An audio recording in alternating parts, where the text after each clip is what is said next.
Hello everybody, my name is Dr. Shadi Rayford. I'm a board certified surgeon. Today we're going to be talking about two different canine topics, hyperthermia or heat stroke, and then we'll follow it up with hypothermia. And we're specifically focusing on the working dog. We're going to go over the definition of heat stroke, the different types, the incidence, how to measure body temperature, what the symptoms are, what various tests we may perform in the clinic, some treatment options, what the outcome and prognosis is, and of course, most importantly, how to prevent it.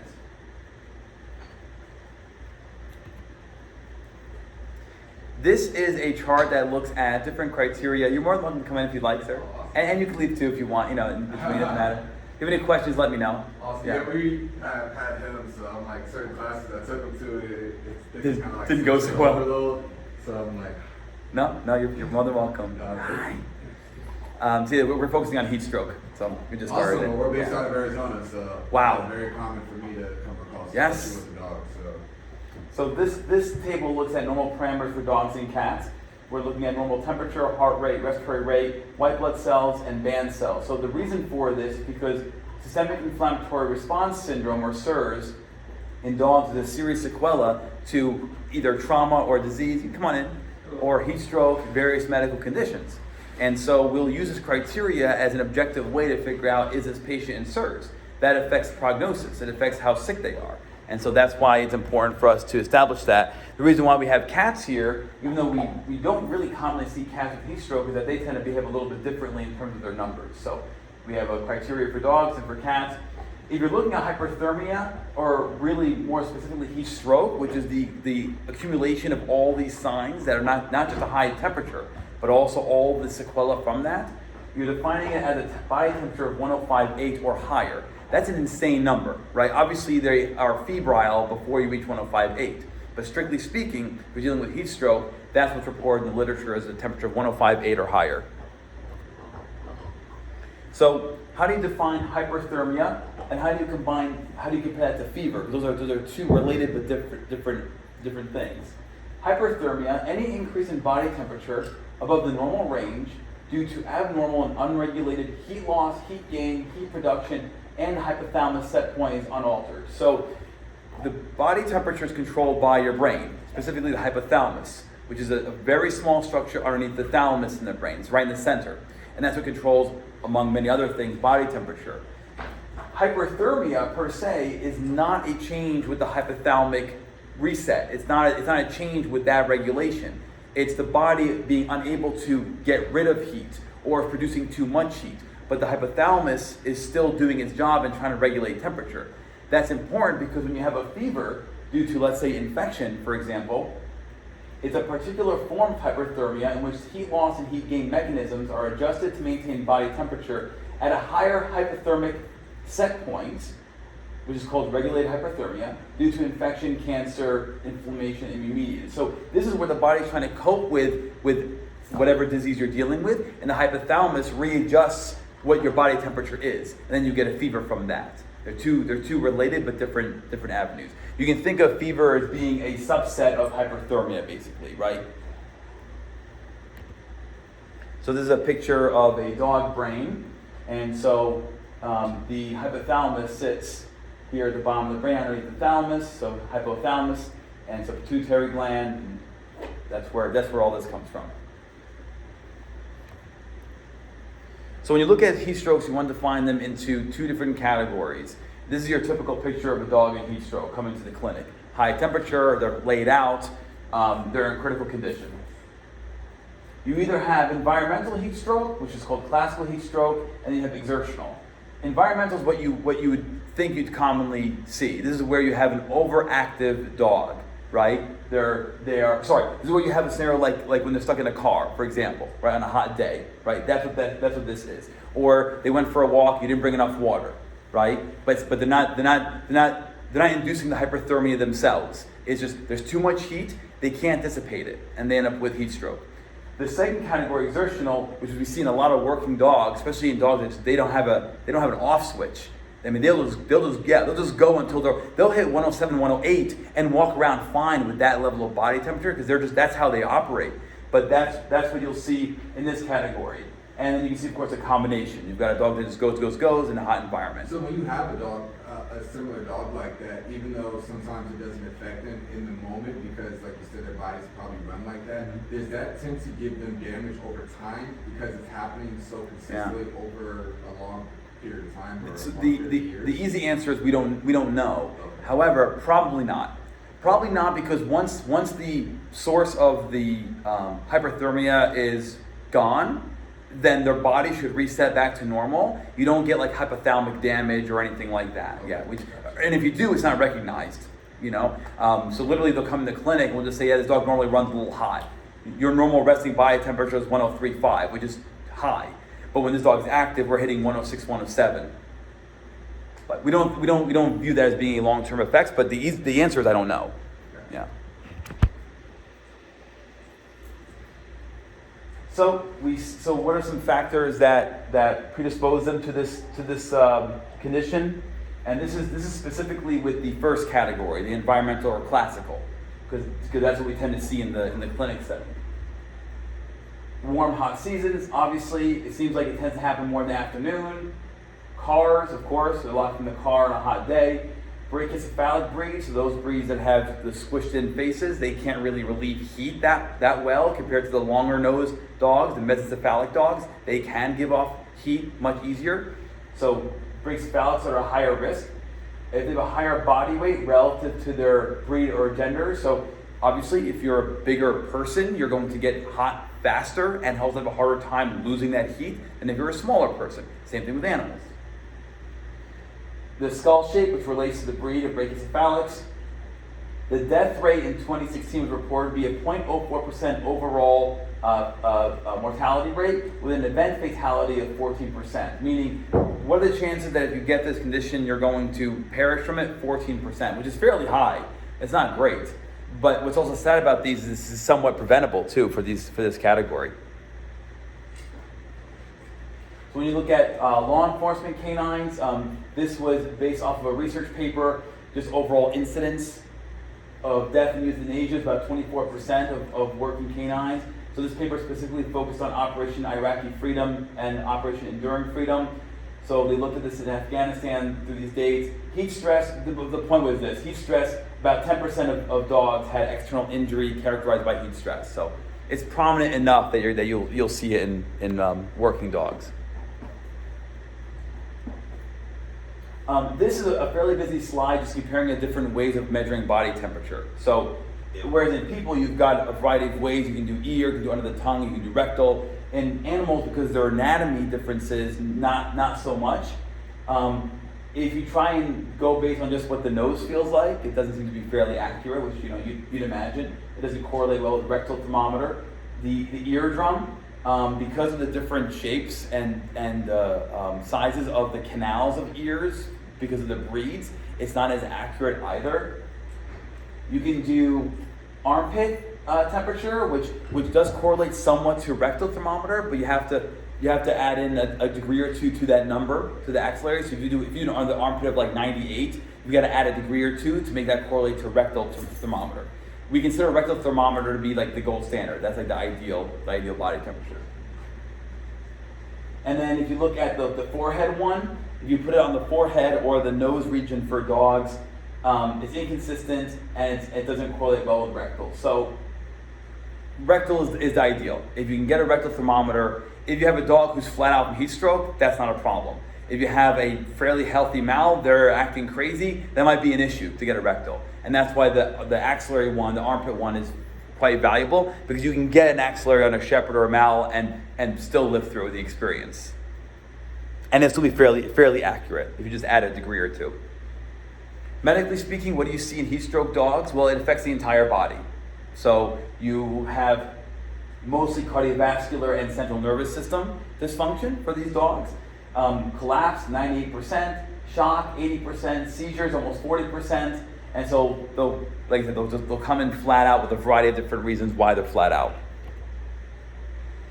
I won't go into too much detail about diagnostics, but if you were to go to a veterinary clinic for heat stroke, they're going to run some blood work, and they're going to find variations in cell counts. That's basically it. The reason why this stuff's important is because if you have abnormalities in blood work like this, it affects the prognosis, at least based on medical literature. What are the chances your dog will get out of this crisis based on these parameters? So the treatment is going to depend on the case. Not every heat stroke case is the same. Some are very mild heat stroke, where they're just coming in with like some lethargy, some heavy panting, and a fever. Others are coming in laid out, critical condition, are on their way to dying, or are currently dying because it's so bad. So this depends. Oxygenation, cooling them, fluid therapy, gastrointestinal medications, anti-nausea drugs, antibiotics. All this kind of depends on the case. Not every case needs all these things. It depends on what the scenario is. So we're looking at some studies to try and figure out what are some measures to take if you have dogs that have a high temperature. If you let them just naturally cool on their own, it takes about 48 minutes to get there. If you have them on a cooling mat, like in this picture here, you save about 10 minutes to cool them down. If you offer them a water bath, 86 degrees Fahrenheit, 16 minutes. And so the conclusion here was have a water bath available for dogs that are being worked, and that way submersion or immersion rather is a option to get their temperature down faster. There was another paper that looked at water access, so they compared free tap water with some sort of supplement to it in comparison to without the supplement, and they found that with the supplement you got a lower temperature and a pulse rate. But this is ear temperature, so we have to take into account. We just determined that ear thermometry is not as accurate. So I don't know, but it's obvious to have water around. I mean, obviously, they were just looking at it from a nutrient standpoint. Recovery, depending on how bad the dog is affected, could take hours to days. If they're hospitalized, 1 to 6 days is what's reported. Survival rate, overall survival about 50%, mortality 50%, and kidney issues are the biggest problem we face, both kidney disease or kidney dysfunction in the short term, and then of course is there going to be long-term sequelae to that kidney disease. So it varies, and these can be some fairly intense cases. So this is where the blood count comes into play as far as prognosis goes. If you're asking your doctor, do I invest $10,000 in this dog or not? Is it worth it? We use these parameters to gauge whether or not it's what are the chances of survival going to be.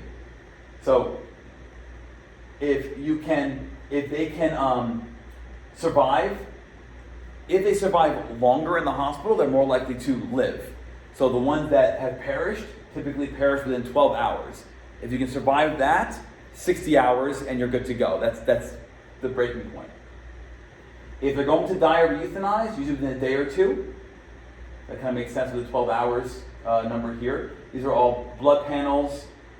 If you have heart changes, heart arrhythmias, that is higher. That's seen higher in dogs that are not going to make it with this condition. Non-survivors tend to be older, have a high heart rate, are hyperthermic. Obviously, they all are. Obesity, over an hour and a half lag time to get to the hospital, and they're in a coma when they get there. Now that may seem obvious. So, well, yeah, sure, I can predict that if they're in a coma, it's worse off. But these dogs show up in so many different ways, and they won't necessarily have all these parameters if they don't survive. They may have 1 or 2 or 3. So you have to balance all these factors. The key is going to be prevention, obviously. Like that's what you're trying to do. You don't want to get to the point where they're in heat stroke. You want to get to where they can be functional, but in a safe manner. So another study looked at Border Patrol in Texas.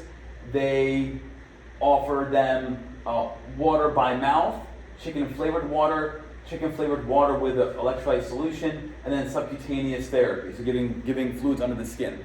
And what they found was if you just offered them water, they tend to ingest less water compared to with the chicken flavor. Sure. The chicken flavor plus the electrolyte solution might be the best they found in this study. So more dogs accessed the water, they liked it, and it seems like maybe we saw improvements with prevention.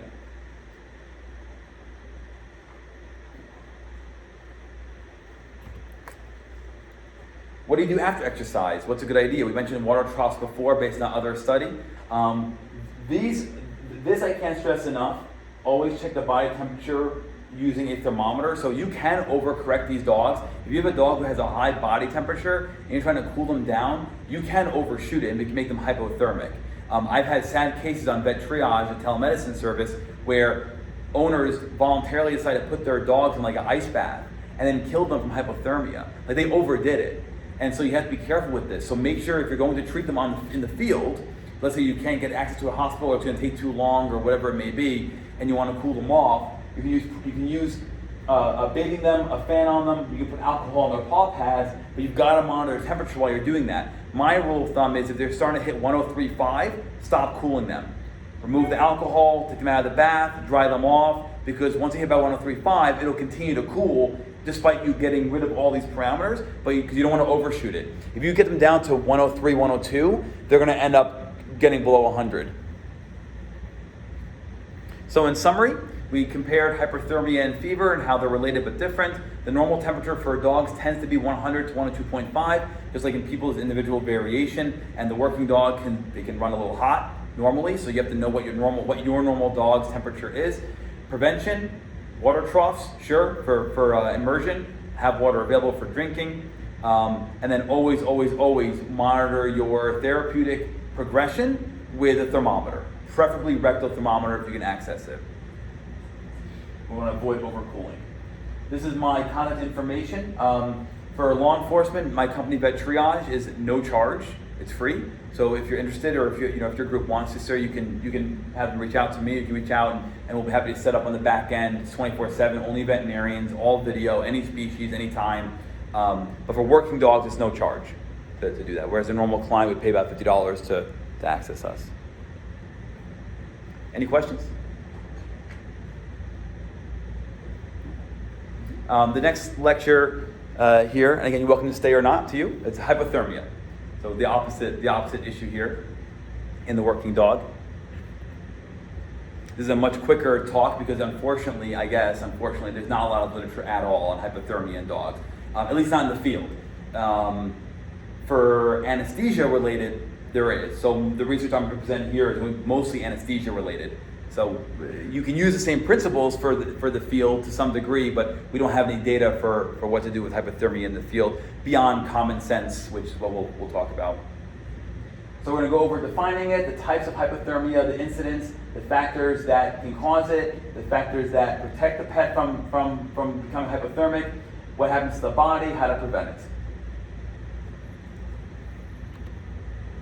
This is just breaking down the different levels of abnormal body temperatures. So if you look at hypothermia, you're defining it as less than 98.6 degrees in dogs. And then they can subcategorize this into slight, moderate, and severe hypothermia. So I've seen them go into like the upper 80s, which they're basically in a coma. They're borderline brain dead when you get this low. There's three categories for hypothermia. It's either caused by disease. So for example, kidney disease is notorious for causing low body temperature. So is cardiovascular disease that can cause low body temperature. Anything that causes shock can do it. Sepsis can do it. The second category is perioperative inadvertent hypothermia. That's anesthesia. That's perioperative, meaning around the surgical period or anesthetic period. Inadvertent means by accident. It was not intended. And then environmental hypothermia. You fall into a frozen lake or something like, or you're outside and frostbite and what have you. So for disease incidence, we don't really know because lots of diseases can cause hypothermia. So it's whatever that disease is, that's the incidence of it. If you're coming in to the clinic for hypothermia due to disease, you're coming in with other signs, vomiting, diarrhea, not eating, weight loss. So it's not just the body temperature. In terms of anesthesia, we see slight hypothermia at 50%. It's common to have low body temperature during a procedure that involves anesthesia, that you expect it. It's just a matter of making sure it doesn't get to where you're moderate or severe. And 88% of pets after anesthesia are going to have a low body temperature. And environmental incidents, meaning like falling into a frozen lake or being trapped in the snow, we don't really know the incidence. I couldn't find any data on that. This is your typical scenario in a veterinary clinic of a pet who's recovering from anesthesia. They've got blankets on them, they've got a bear hugger on them, and trying to recuperate. from the anesthesia. So factors that relate to this, and again, this is not going to be based in the field, this is going to be anesthetic related, so it's all clinical setting, but just so you can know the general principles that contribute to hypothermia in dogs. In general, if you're going to have them under sedation or anesthesia, they're going to be at risk for hypothermia. The longer they're underneath the sedation and anesthesia, more risk for hypothermia. Makes sense. If you shave the hair, which we frequently do for surgical procedures, hypothermia. Makes sense, right? If you look at the American Society of Anesthesiologists Physical Status Classification, which is, I'll show in the next slide, it's a classification that we use to say how sick is this patient that's about to undergo anesthesia. The higher the number, the more sick you are. If you have an ASA physical status classification of over 2, you're at higher risk for hypothermia. And if you're 3 or above, you are at 2.34 times risk of severe hypothermia, which again makes sense. The sicker you are, you're going to be at risk. And if you're really sick and you're undergoing anesthesia, well, then you're at a higher risk, obviously. This is the scale that we use. So ASA 1 is for healthy pets. ASA 6, we don't have this in veterinary medicine, declared brain dead and organs are being removed for donor purposes. We're not doing that, but we at least have up to number 5, where a moribund patient, meaning they're in a coma, they're not responsive, they're not expected to survive 24 hours with or without an operation. Like you're a goner regardless, and that's where you're at. So if you had a 2 or higher, you're at a risk of hypothermia in general. If you had a 3 or higher, you're at risk for severe hypothermia. We found that positioning matters as well. So if you have the pets under anesthesia, either sternal, like this, on their chest, or on their back, like this, in dorsal recumbency, they're at higher risk of having hypothermia than they are if they're in lateral position. Apparently, if you keep them on their side, that'll keep them warmer, or at least less cold, than the other 2 positions. So that may be useful in the field if you have a pet who's had head trauma, and you're trying to figure out what to do in the meantime. At least put them in lateral position. That'll at least help the body temperature from this standpoint. Other factors, if you're a tiny patient, so remember we have with hyperthermia, if you're a larger patient, it's harder for you to dissipate heat, and so you're at higher risk of getting hyperthermic. If you're a tiny patient, you're more at risk of having hypothermia. Less muscle mass, greater surface area, so you lose heat faster, and so lower body weight is going to contribute to hypothermia. If you're undergoing surgery in general, sure, we already said that with anesthesia. But if you're undergoing surgery for neurologic or orthopedic conditions, it seems that you're more likely to become hypothermic. That's probably because we have to shave more of their body to do these procedures, and also because these procedures tend to take longer. You're under anesthesia longer, so that's where. And of course, you can also argue maybe there's more blood loss associated with these procedures as well, and so that also can contribute to it. But regardless, that's just an association. If they're undergoing MRI, so depending on your hospital, the MRIs can be fairly long in duration. So of course, longer duration, more anesthesia. We can't perform MRIs in animals without them being under anesthesia. They're not going to sit still for that long. It's like anywhere from half an hour to hours long. So they're always under anesthesia. And then using certain opioids also can contribute to hypothermia as well.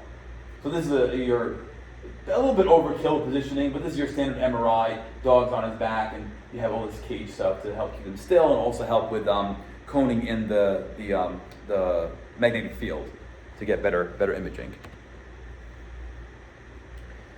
So protective factors, how do you protect these pets from becoming hypothermic?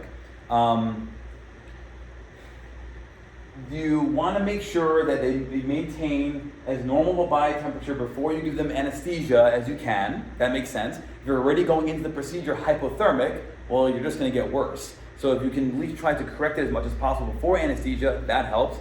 Their body surface, we've already said that smaller pets, because they have a larger body surface relative to how much heat they lose per surface area, that they're going to lose heat faster.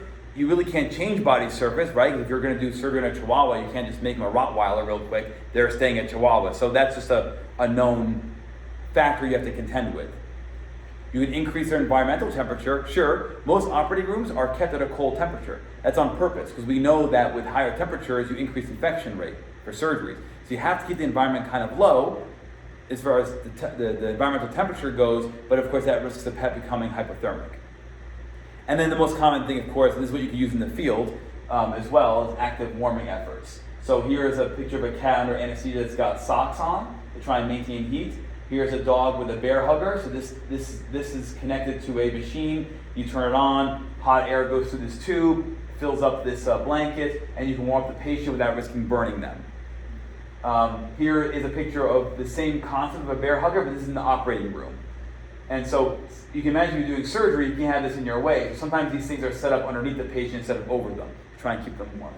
And then always monitoring a temperature while you're performing procedures, making sure that you know what their temperatures are every step of the way of the procedure. Notice I'm not putting on here, there's no heat lamps, there's no hot water bottles, because those risk burning the patient. Animals, anybody, person or animal under anesthesia, they're not going to move readily, they're not going to have normal sensation, so they can't correct themselves if something's getting too hot, so you risk burning them. So we don't advocate those efforts. You will see those things being used though, but it's a concern. We won't go into too much detail in regards to this. It's just to show the overall systemic sequela to hypothermia. It affects the cardiovascular system, it affects brain function, it affects your ability to create clots for bleeding. So this is just to show that a lot happens with hypothermia. These are based on studies. So the first study looked at heat and moisture exchanger. I couldn't find a picture of what this device was, but anyway, they used it in dogs weighing less than 10 kilograms, so tiny patients for MRI. It didn't help. There's another study looking at putting them in an incubator. That's what this is, or this is an example of an incubator. 109 degrees before anesthesia for 20 minutes. They did find that at the end of surgery they had a higher temperature. They didn't change the amount of shivering. It didn't change how long it took them to remove the tube from the mouth for extubation. And we didn't really see an improved recovery temperature from anesthesia. So the temperature was higher at the end of surgery, but we didn't see the temperature improve faster during recovery. So it helped a little bit, and it kind of makes sense because you try to correct the temperature beforehand, because we showed that as being a protective factor, but if the temperature goes down anyway during the procedure, you still have to contend with that afterwards. There doesn't seem to be any sort of residual effect to it, is the point. Another study looked at using intravenous fluids. If you warm them, which a lot of places will do, and it'll be warmed as it goes into the patient, plus using forced warm air or not using it, there was no effect anyway. So that doesn't seem to be useful. Incubator again, 91 degrees, less than 10 kilograms for a longer period of time. This study did 20 minutes. It said almost a half hour to an hour, no change. So these preventative measures don't seem to be working too well for us. Forced air warmer, again, I couldn't find a picture of what that is, but if you didn't use it, their body temperatures became normal in 7.5 hours. If you did use it, 3.5 hours to maintain normal body temperature. And they also would combine this or not with a reflective blanket, and no difference. So maybe a forced air warmer can help these pets, but if you're in the field and you have this problem, obviously you don't have access to that. So it's going to be warming them up however you can, using blankets and what have you. Another paper looked at using an amino acid solution plus LRS. LRS is a type of fluids that will inject intravenously to dogs, and it seems like it does help prevent or at least decrease the severity of low temperature with anesthetic procedures. It seems that they recover from anesthesia faster. You can remove that tube faster with the amino acid therapy, and they have less shivering afterwards as well. So that seems to be beneficial. I don't know a single practice that has the amino acids. I've never used it myself. Another study looked at bubble wrap and cloth blankets, and it says it significantly prevented hypothermia and heat loss from the body during MRI. What do you know? Old school blankets. So, summary. We talked about what hypothermia is. The normal body temperature for dogs is 100 to 102.5. Prevention is key.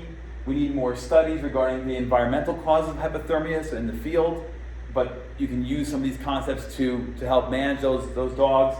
And then again, always check the body temperature using a thermometer. It's hard to overcorrect a hypothermic pet if they're aware, right? But if they're in a coma, then yes, you can overdo it. Or if they're recovering from anesthesia where they can't really move, then you can overdo it. So you still want to maintain their body, you still want to check their body temperature. Most pets, though, if they're fully aware, they'll move away from the heating source if they're fully functional and fully aware. So, any questions? Thank you so much. Yeah, hopefully it helps a little bit.